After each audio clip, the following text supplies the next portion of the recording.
Good morning, everyone. Good morning, church. Ay, okay lang ba kayo? Good morning, everyone.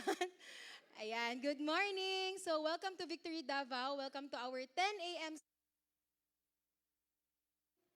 have our 3 p.m. service. So if you have family or friends na hindi pa nakapag-attend, you can invite them sa ating afternoon service. So my name is Lariz, and I am one of the campus missionaries of Victory Davao. If you're wondering saan si Pastor Jopet, he is currently in Manila. So I have a very exciting update for all of us before we go to our word.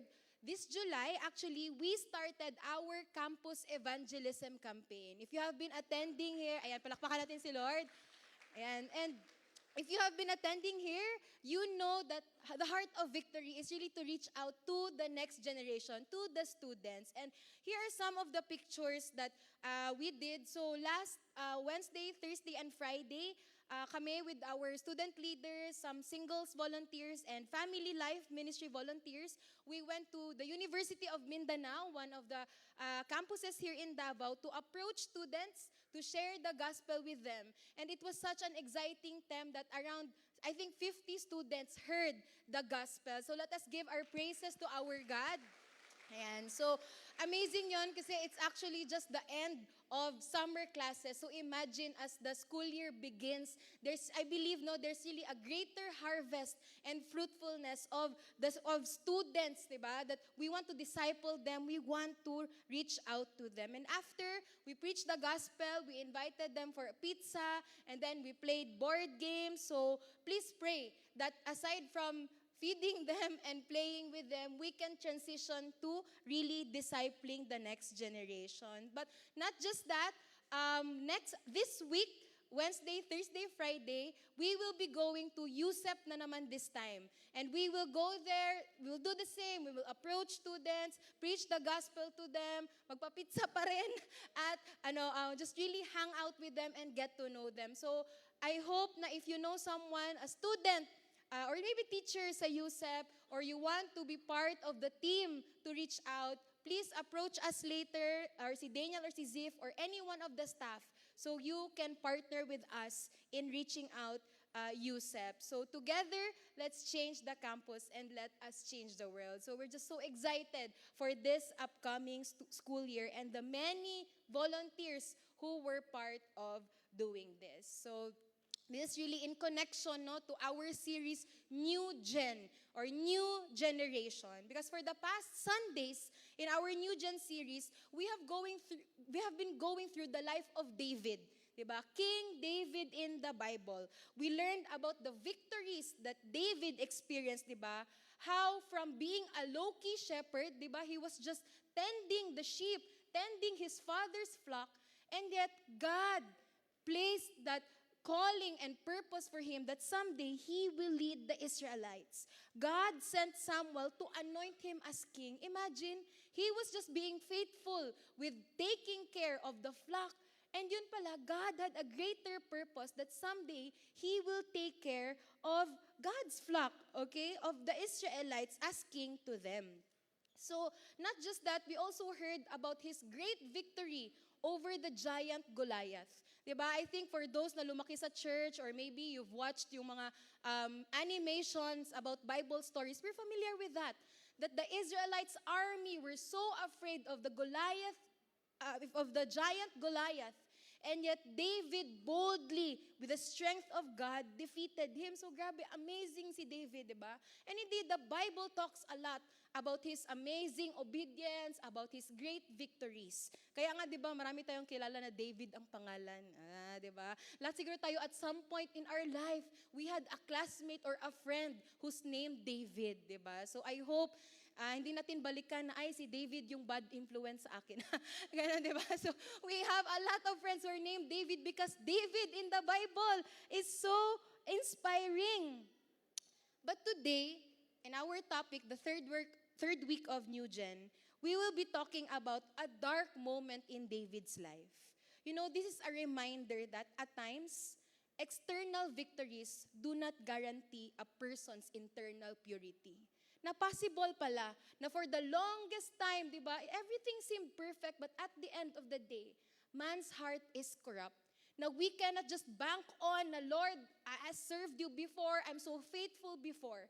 That every day is only by the grace of God that we can say no to sin. And David also experienced that. Let us all stand as we read from 2 Samuel chapter 12, verses 1 to 14. And it says here, "And the Lord sent Nathan to David. He came to him and said to him, 'There were two men in a certain city, the one rich and the other poor.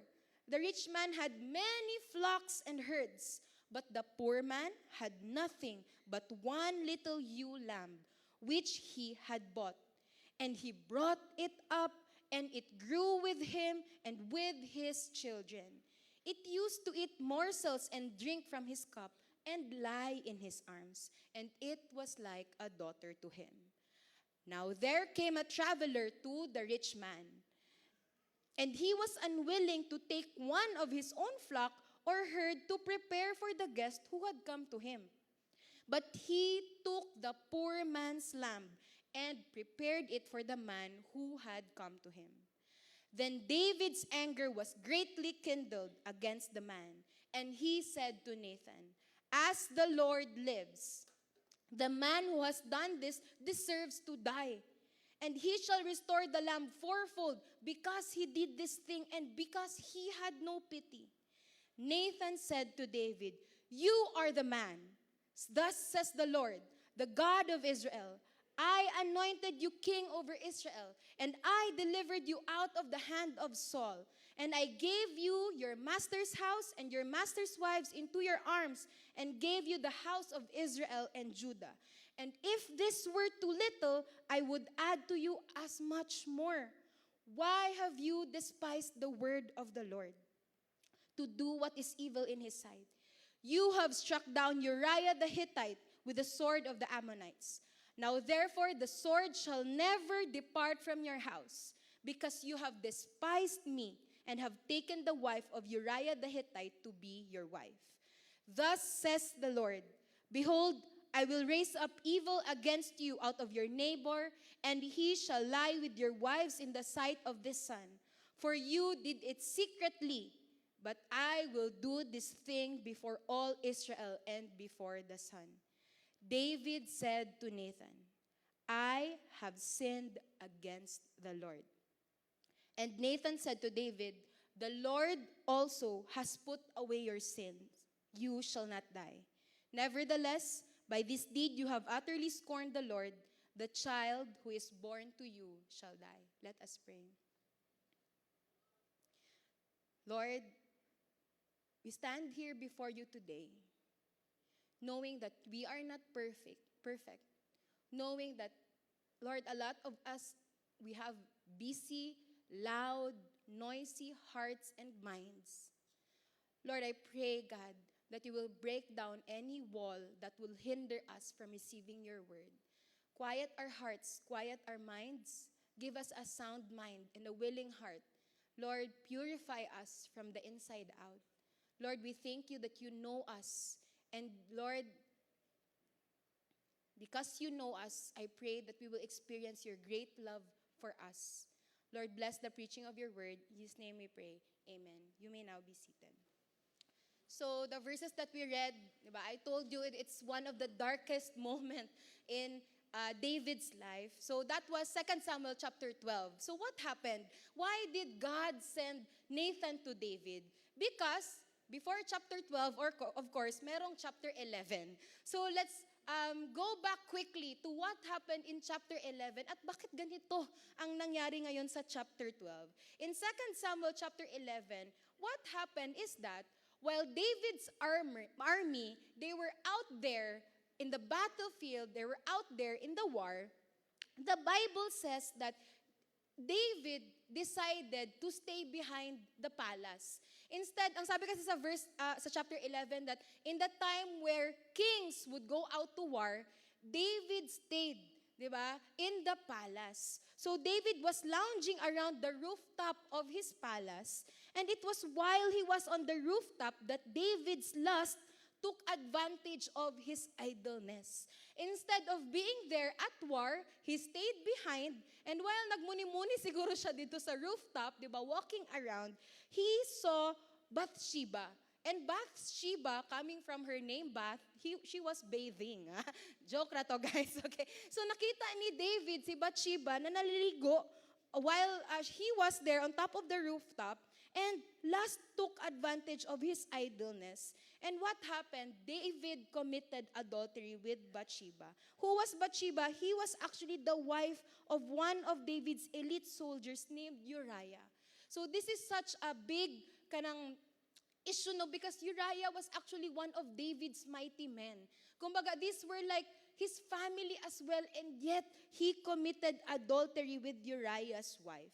Bathsheba later discovered that she was pregnant, and she informed David.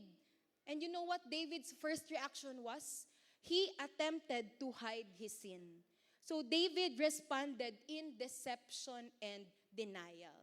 What did David do? Diba? Knowing na nabuntis si Bathsheba, of course, it couldn't come from Uriah because Uriah was out there, diba, in the battle, in the forefront. So the first thing that David did in 2 Samuel 11, 6 and 9, David commanded Uriah to report back to him. So from the battlefield, pinatawag niya si Uriah. And what he did was he got Uriah drunk, hoping na since lasing si Uriah, hoping that he would sleep with his wife, so that pwedeng sabihin ng mga tao na, okay, this is Uriah's son or daughter, di ba? Kamukha lang siguro niya si David kasi king at that time, di ba? Minsan, naglihi ra kay David, mga anak ba, di ba? So, that's one of the first things that David did to cover up, di ba? He lived in deception because of this sin. But you know what? Grabe yung character ni Uriah at this time. Because he did not sleep with his wife. He said na, my friends, di ba, ang mga kasama ko sa army, they are there fighting. Di ba? It would be unfair for me to lay down with my wife. And you know what? When that initial plan failed, nag-escalate yung sin ni David. What he did was he wrote a letter to Joab, the military head at that time, at he asked Uriah pa to bring his death sentence. You know what? Uriah did not know that what was written in that letter was that David asked Joab to put Uriah in the forefront where the battle was fiercest, and when it was time na, siguro grabe ng atake doon, pull back. In short, the goal was to kill Uriah. Diba? Because the initial plan did not work, he had to think of another way to cover up. Hindi, maghanap ako ng paraan. Because people could not know. So, he decided, in the deception of sin, he led to the point na he wanted Uriah to die.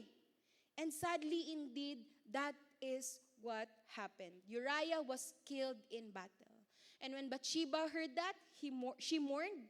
And after mourning, David married Bathsheba and gave birth to a son. You know what? I could imagine all the if-onlys ni David. Di ba? Naisip kaya niya, if only I did not stay in the rooftop, if only kaya I was there in the battlefield. Can we all relate to that?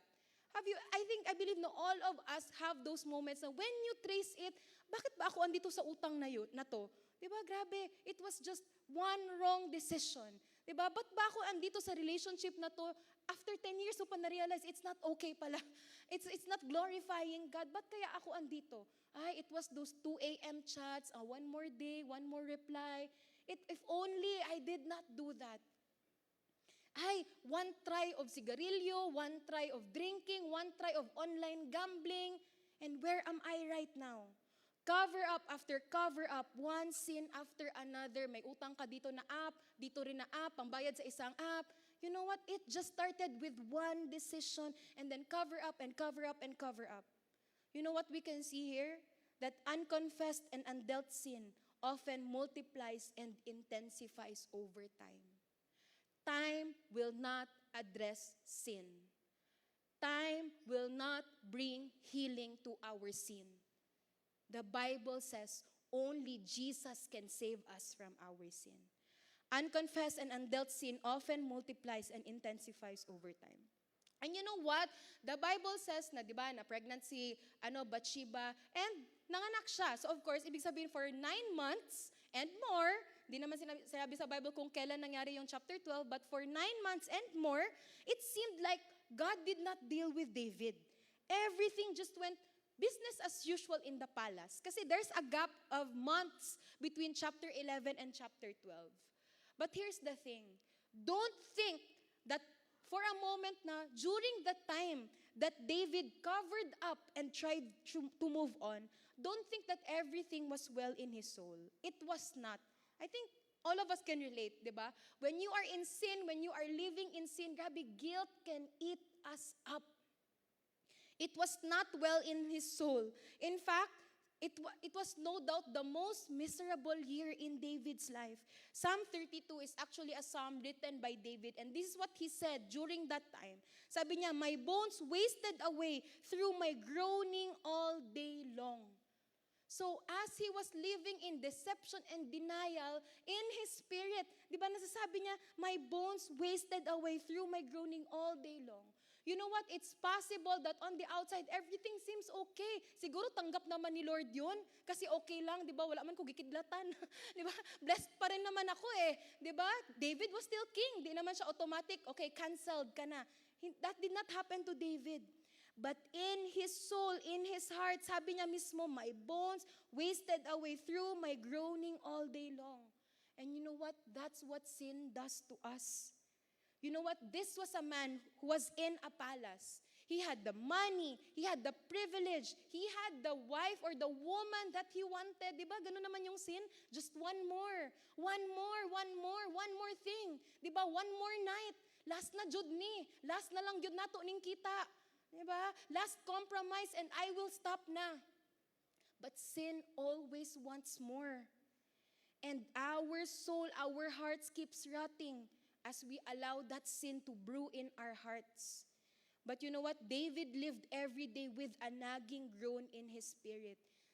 Sabi dyan sa Psalm 32, di ba? Sabi niya, "My strength was dried up." You know, I believe, no, for a lot of us here, we live passionless lives because it is sin, di ba? Guilt that's, kumbaga, sucking up all the passion in us. You know why? Because especially for believers, sin is painful.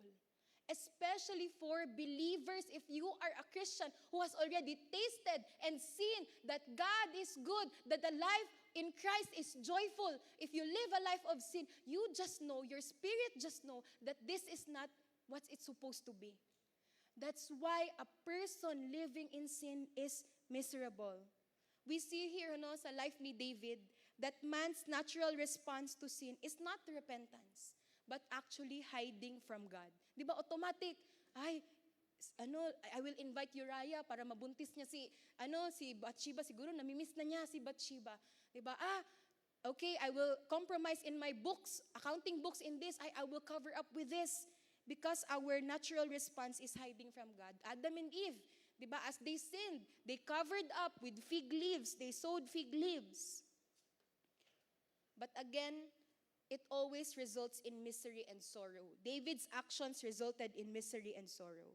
But here's the thing, no, and very relatable to us. You know what? Yes, David was miserable, but he was not repentant. David was miserable, but he was not repentant. Diba? Doon sa verse 32, sabi niya, "When I was silent." It was a period of silence for him na he did not confess it, he did not bring it up to God. When I was silent, sabi niya, I was so miserable. But misery, interestingly, did not also bring him to repentance. I think all of us can relate to that, no? How many of you have tried sharing to your friend, guys, pag pray mo ako, I am in sin right now, and then iyak ka ng iyak for 3 hours, umiyak ka. But after that, parang nawala lang yun, and then you're back at that sin again. Because misery also cannot bring us to repentance. Again, only Jesus, only the Word of God.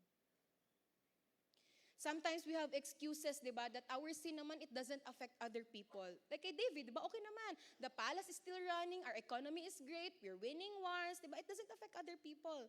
We're so deceived thinking that we can control the consequence of sin and its impact on those around us. But here's the question. Wala ba talagang nakakaalam and wala ba talagang impact yung sin ni David?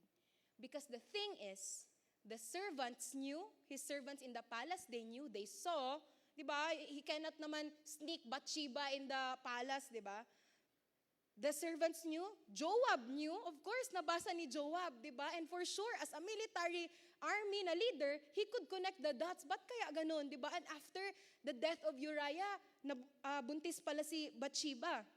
And most importantly, God knew. At the end of the day, in our sin, no, it's so easy to, hindi naman alam ng mga anak ko, okay lang to, this is just me in my side in the office. But you know what? Sin leaks, and its consequence will leak as well. 2 Samuel 11 verse 3, ito pa, di ba, ito before pa to ginawa ni David, when David asked his servants, sino yung babaeng yan? Ang sabi ng servant sa kanya, is not this Bathsheba, the daughter of Eliam? Di ba, kilala natin yan, anak yan siya ni Eliam. Di ba siya yung wife ni Uriah the Hittite? Parang alam mo yun, these are the kanagaling grace ni God, trying to, hey, don't do that, you're crossing boundaries. And yet, David did it anyway. So David sent messengers and took her. My point here is, secret sins are as damaging as evident sins. Even if tingin mo, ikaw lang nakakaalam, tayo lang nakakaalam, hindi alam ng mga anak natin, hindi naman alam ng boss ko, hindi alam ng leader ko, but God knows. And even if it is done in secret, we don't know if the consequence will be made public or whatever it is that the consequence will be. And this is why holiness matters. Our theme for the year is set apart, holiness, because sin harms us. You know, our Heavenly Father doesn't want us to live in sin because it harms us. Romans 6:23 says that the wages of sin is death. This means that sin results is never to our benefit. Diba? Oh, ito okay to because it has a dopamine effect on me. But you know what? Ganun naman talaga yung instant gratification. That's the myth or the lie of sin. That you want what is instant. At the same time, diba? There is consequence. Ultimately, it separates us from God. Sin won't give us more peace, more joy, or more life. Because the goal of the enemy is not for our good or our gain. While sin is packaged well, its substance is poison. As we talk about secret sins, you know what? This reminds me of the many students who would ask for prayers from us, di ba? That they would find out that one of their parent, or nakatry din ako, both parents are cheating. And hindi alam ng parent na alam nila. Imagine the burden of that. Di ba? Imagine the mental stress, the emotional load in that student. Not just that, the mistrust and the pain is life-changing for most, if not all of them. Also, when Christian businessmen or women, yung owners or the boss would compromise and an employee or a coworker knows, you know what? Sayang yung testimony natin. And the last two verses of chapter 11 says this, but the thing that David had done displeased the Lord. Again, no, it doesn't matter who knows, who doesn't knows. God knows. And sin displeases the Lord. Sin is sin. The question for us today is, does it matter to us when we displease the Lord? Does it matter to us when we displease the Lord or not? Kasi 'di ba, in this world, in this moment wherein we try to normalize everything. Come on, let's normalize sin para less guilty ako kasi ginagawa nyo rin naman eh. Di ba? Okay lang to kasi madami naman tayo. Murag ka ng assignment sa school. O gina-remind si teacher para tayong lahat okay lang. Di ba? And sometimes we treat our relationship with God. Di ba? God, it's so normalized in the current society. But sin displeases the Lord. Does it matter to us when we displease the Lord? And you know what? David lived in deception and in denial for many months until we get to chapter 12, wherein the Lord sent the prophet Nathan to David. You know, the word today is about the importance of God using people to confront us of our sin. And the word confrontation, we hate it, di ba? Filipinos, hello, di ba? Mas magaling tayo magparinig, di ba? Mas magaling tayo na, uy, pakisabi kasi kayo ang close. Mas makinig siya sa'yo kasi close kayo, di ba? Or ate-ate ka niya, or kuya-kuya ka niya, ikaw na lang magsabi, di ba? At times, we prefer to go kumbaga, the path of least resistance, di ba? We don't like confrontation. But you know what? When God sent Nathan to confront David, or God sends someone to confront us, or finally, when you read the word of God, na-confront na jud ka finally sa imong sin after 20 years, I believe and I know that it is the grace of God that does that. Imagine for many months, David was groaning in his heart. That is not life. Finally, by the grace of God, He sent Nathan to confront David in his sin. Because God doesn't want David to suffer in his sins anymore. So Nathan told David a story of a great injustice. Again, quick run-through lang ng 2 Samuel 12, 2-4. A rich man with many sheep, who mercilessly took the only pet lamb. Diba sabi nga doon sa verse kanina, pinapakain niya pa. He treated the lamb as his daughter. And this rich man just took that lamb, even if marami pa naman siya, and slaughtered it for his dinner guest. So imagine, that is a great injustice. And you know what? During their time, kings, they are also the chief justice in the land. So siguro David thought, okay, the prophet Nathan is just bringing up a case to me. So, nagbigay siya ng hatol. Okay, he presents his story. And so, David, as the king, ang kanyang verdict was that he was furious. Sabi dito, David's anger was greatly kindled against the man. And he said to Nathan, as the Lord lives, the man who has done this deserves to die.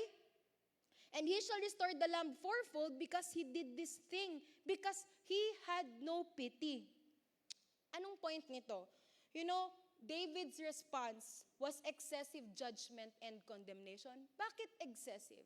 Yes, during their time, during their law, when somebody steals, the law required nga naman talaga na fourfold. Diba sabi niya, restore the lamb fourfold. Diba? So you have to return it fourfold. But their law did not require a death penalty. And yet, when David heard that case, sabi niya, no, deserve ng lalaki niyan mamatay. Aside from giving back the lamb fourfold. David responded in excessive judgment and condemnation. You know what? I think relatable po din, no? Na the person who covers sin instead of confesses his sin is often judgmental of the same or even lesser sin in others. That's why in the New Testament, di ba, sabi doon, why do you care about the speck in someone's eye when you have a plank in your own eye? Why? Because for those of us who cover up our sin, di ba, hindi natin na-experience yung grace ni God. We do not receive the grace of God. That's why it's so difficult to dispense grace to those who are sinners as well. So he responded in excessive judgment and condemnation. When David's anger flared at the rich man in the story, Nathan declared to him boldly in verse 7, Nathan said to David, "You are the man." Grabe, no? Imagine the tension in that place.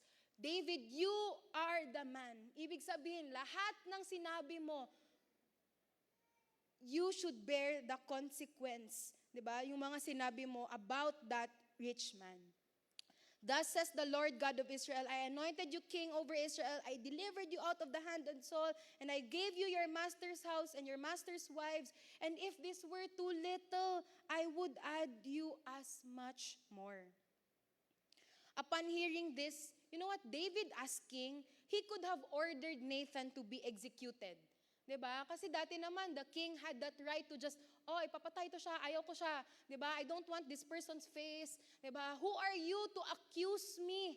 Diba? Who are you to tell me that? David could have responded with, you're a liar. Go away from my presence.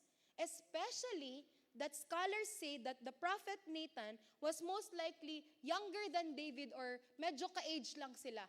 Diba? So pwede talaga that David would reject the prophet Nathan. And quick lang na sideway, who was Nathan? There are two instances in the Bible that Nathan was mentioned. The first time, he also brought a message to David from God. But this time, it was a good news. It was a good kind of message because through Nathan, God spoke to David through Nathan that God promised that He will establish the throne of David.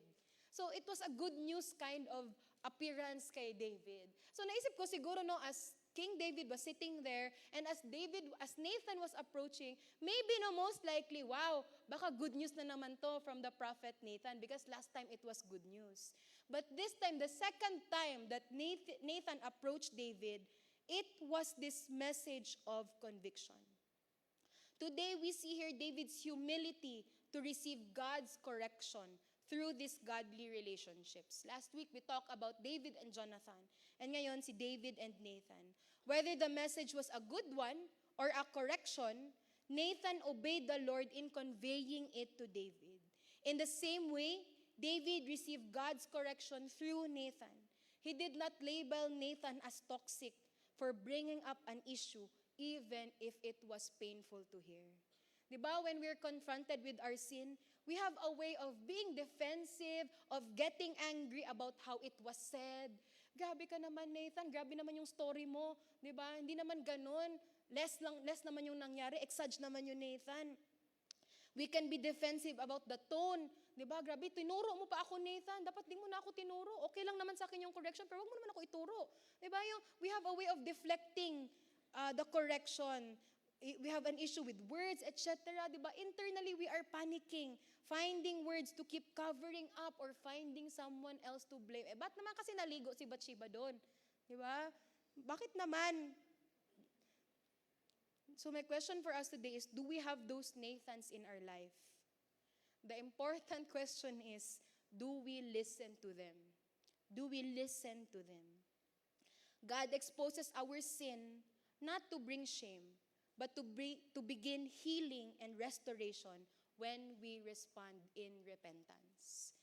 God exposes our sin not to bring shame, but to begin healing and restoration when we respond in repentance. That's why God brings sin to light, because as long as it is hidden in darkness, there will be no breakthrough.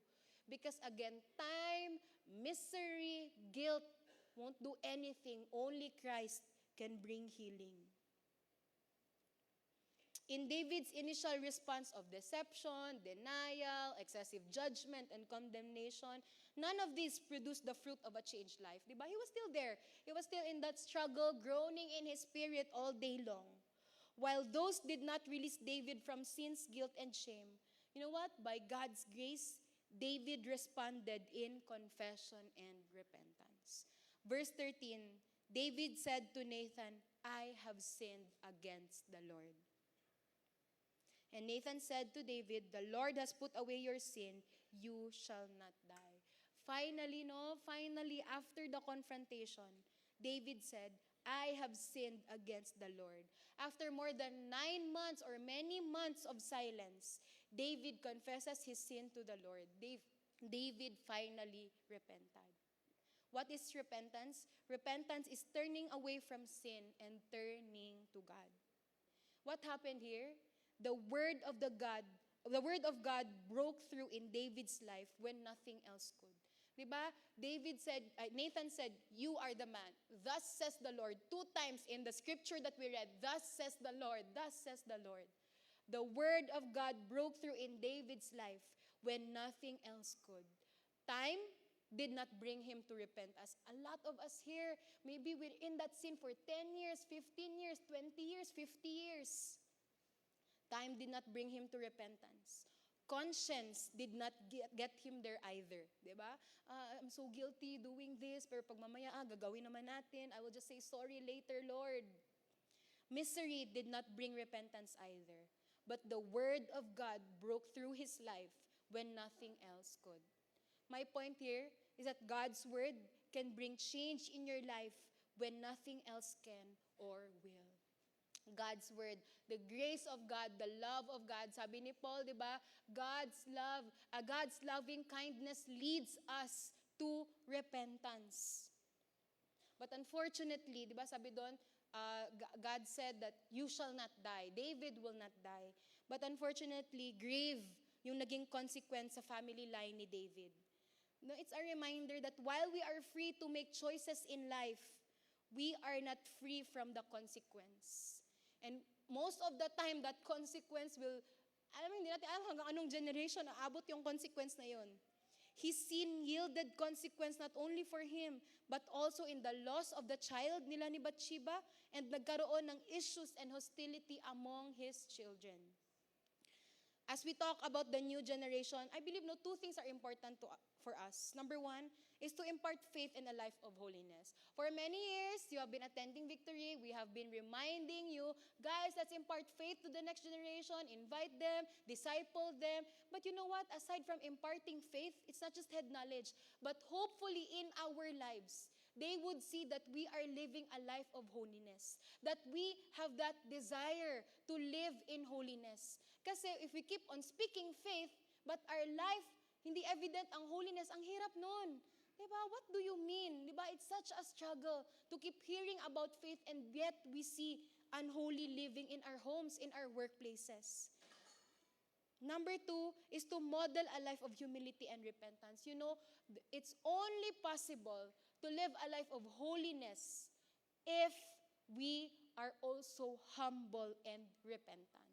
Because the truth is, just like David, we can never live perfect, holy lives. That's why repentance is something we do daily, coming to Him, Lord. Nice sins akong thoughts pa lang. Lord, I repent because I don't want na from my thoughts, it will turn into actions.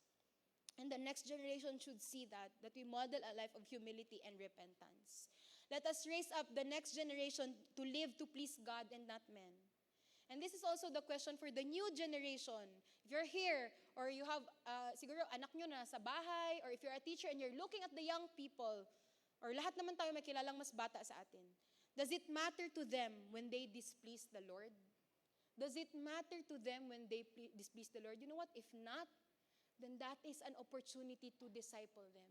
That is an opportunity for us to live out a holy life by the grace of God and to teach them how to live that holy life. You know, as we end, one thing that has bothered me about this chapter 11, chapter 12, kaya kung ako lang if I were the author of, grabe naman yung author ko, ako yung scribe ng Bible, or si God, which is I'm not, if it was up to me, in order to avoid people from bashing the Bible, I would have decided not to add this part, di ba? Ako lang ba yun? Kung ako ang writer, siguro, why would I add chapter 11 and chapter 12? That it shows na imperfect si David, di ba? He is one of the Bible heroes, but why is chapter 11 and chapter 12 here? At his lowest point, David committed terrible acts of adultery, murder, and lies. Diba? And yet, we look up to him. Grabe, King David. Akong anak, ipangalan ako kay David. But David was adulterous and a murderer and a liar, diba? Ba't naman to sinulat pa? But you know what? That is the thing. It's a reminder that the Bible is not about us. It's a reminder that everyone sins, everyone has sinned, and there is no one who does not sin. Diba? Yun naman yung sinasabi sa Bible, diba? For all of us, diba? We fall short of the glory of God. The point here is that David is not the hero. Hindi din actually siya ang bida. Kasi diba sa mga coloring books, diba? David, Goliath, diba? Wow, amazing David. But hindi siya ang bida. Indeed, he was admirable and mighty. He's successful and victorious. But you know, yes, he was the king. But he needed the King of Kings to save him from sin and to restore him. More than the greatness of David in his obedience, we see the greatness of God's grace in our imperfect and wandering hearts. You know what? The life of King David shows the hand of God purposefully at work in and through us. His life also shows us the heart of God to restore us and cleanse us from sin that destroys us. You know what? This is a reminder that God the sacrifice that God wants from us, it's not more ministry. It's not just more actions, di ba? More, I will conquer everything. I will do this for the Lord, for the Lord. All of that is important. But what God wants from us, alam mo yun, is a heart that's kind of broken and contrite heart that wants to live pleasing to God. Na all other outward success, Lord, bonus lang ni, fruit lang siya of that inward fellowship with the Lord. And we cannot have an intimate fellowship with God with sin in our hearts and in our lives. David says in Psalm 32 verses 5 to 6, finally, grabe, if you read the whole chapter 32 and chapter 51, which he also wrote during that time na suffering with Bathsheba, grabe, this is such a kanang relatable food for us. And ramdam mo yung joy ni David. Finally, I confessed all my sins to you and stop trying to hide my guilt. No, I believe a lot of us here, we're so tired. Kala natin, ay, magpaspa lang ako, magpamassage ako, I need to go to Japan for a vacation. But you know what? Japan won't heal the sins in your heart. A vacation will not remove the guilt that is in your heart. And we hate guilt. Gusto niyo ba yun? I don't like it when there's guilt that's bothering me. But let me remind you today, it is the grace of God calling us back to Him. My son, my daughter, come back to me. Remember the promises I gave you. Remember the joy that you had when you were with me. I'm calling you back. A lot of us, maybe we're so restless. Kasi yun na nga, our Heavenly Father is calling us. Stop trying to hide my guilt. I said to myself, I will confess my rebellion to the Lord. Lord, this is our prayer, God, that we will stop minimizing our sin, that we will stop hiding our guilt. Lord, you said in your word, yun na nga, your word, it's like a fire shut up in my bones. I cannot contain it. The issue, it's not the people around me, but it's actually the sin that you have been dealing in my life. I'm sorry, God, for covering it up. And ito yung sinabi, kaya siya siguro nagsabi ng finally. Kaya sabi dati, dito, and you forgave me. All my guilt is gone. And ang encouragement ni David in verse 6, therefore, let all the godly pray to you. David wrote this years ago, but I believe this is also his encouragement for us today. That if you're here also, and you have that, ang dami ko na sinabi, but if you just know that it's you. Sabi ito, let all the godly pray to you while there is still time, that they may not drown in the flood waters of judgment. You do not need to remain in your sin. Christ died on the cross for you and I to have victory and breakthrough over that sin, whether it's been happening for 10 years, for 5 years, for just last night, for many years. There is freedom, there is healing, there is restoration in Christ. The bad news is, sin is not something that we can fix on our own. We all have tried, diba? Even ako, I've tried. We cannot fix sin by covering it up with another sin. Ultimately, sin kills, steals, and destroys. But you know what? The good news for us today, the good news for many years, what we are preaching when we go to to USEP, what we preach when we do one-to-one in our victory groups, the good news of the gospel is that we receive forgiveness of our sin and restoration of our relationship with God through faith in Jesus Christ. The good news is that there is freedom, there is forgiveness in the sin, in the guilt, and in the burden that we are carrying. And the Bible says in 1 John 1:9, but if we confess our sins to Him, He is faithful and just to forgive us our sins and to cleanse us from all wickedness. Can we all stand? For those of you who have cars or maybe you're familiar, there is this check engine light in a car. Tama ba? If you're familiar, we have a picture there of a check engine light. So, when the check engine light lights up, that's annoying. Diba? Nakakasira ng araw. But when it comes on, you can actually ignore it. Tama ba? Okay pa siguro yan. Suggestion lang naman yung check engine light. Diba? You can break the light. Annoying naman to. Ba't ka ganyan? Diba? Alam mo ba na may presentation ako today? So annoying. Pwede kang magalit sa check engine light. Or you can get the problem fixed. If you ignore it or you break the light, eventually you will harm the engine or eventually you will harm yourself as the passenger, as the driver. Kasi nga, di ba, nag-wire na siya ng check engine, but wala lang tayong ginawa. If you fix it, everything goes back to normal. The same is true with guilt. I believe it is the check engine light of the soul. When it comes on, do not ignore it. Di ba? What we do naman sometimes is to minimize our sin para hindi masyado natin ma-feel yung guilt. Okay ra gito, okay ra to. But do not ignore it. Repent and turn to God. God's grace leads us to repentance by revealing His great love in the middle or despite our great sin. That yes, our sins are great, but God's love is greater.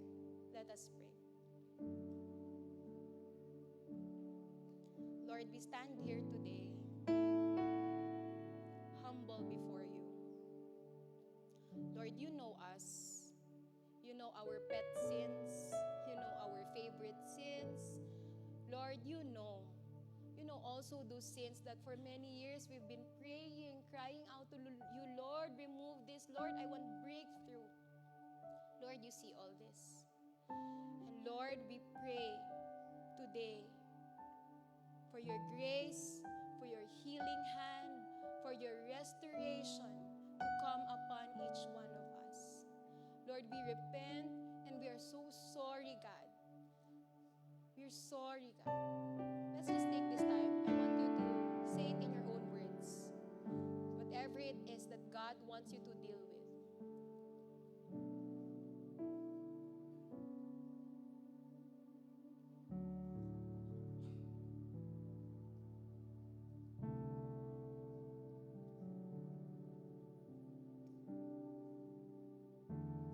Lord, it's your grace that's calling us back home.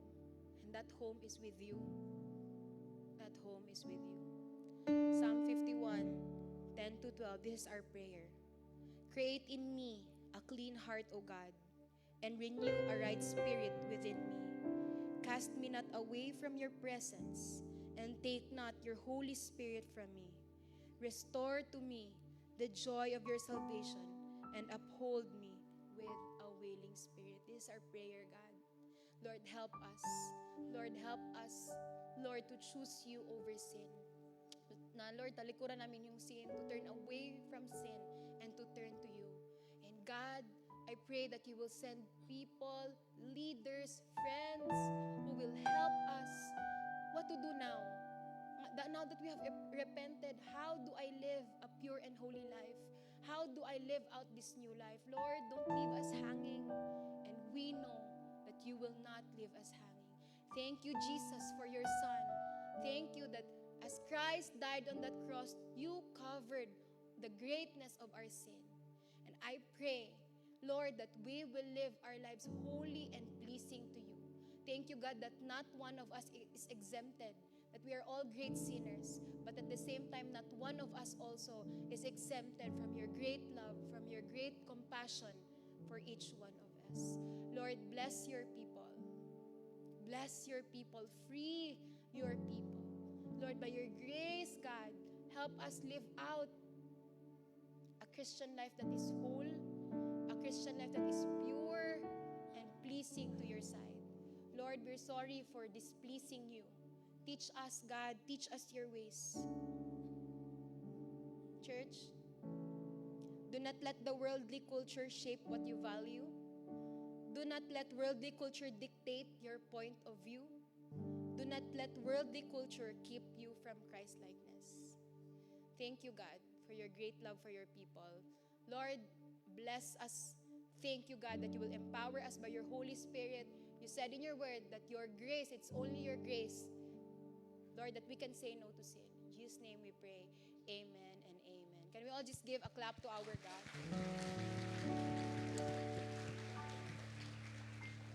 Alright, so before we pray, for those of you who are students, please join us sa ating Sunday, sa ating training room. Can we pray? Lord, we thank you for today. Lord, bless your people. They are sent. Lord, may they be a blessing. And I declare, number 6:24-26, the Lord bless you and keep you. The Lord make His face to shine upon you and be gracious to you. The Lord lift up His countenance upon you and give you peace. Lord, give us peace. Give us joy, supernatural joy that is from you. Lord, thank you for the freedom, for your blood that was shed on the cross. In Jesus' name we pray, amen and amen. Church, you are sent. God bless you, everyone.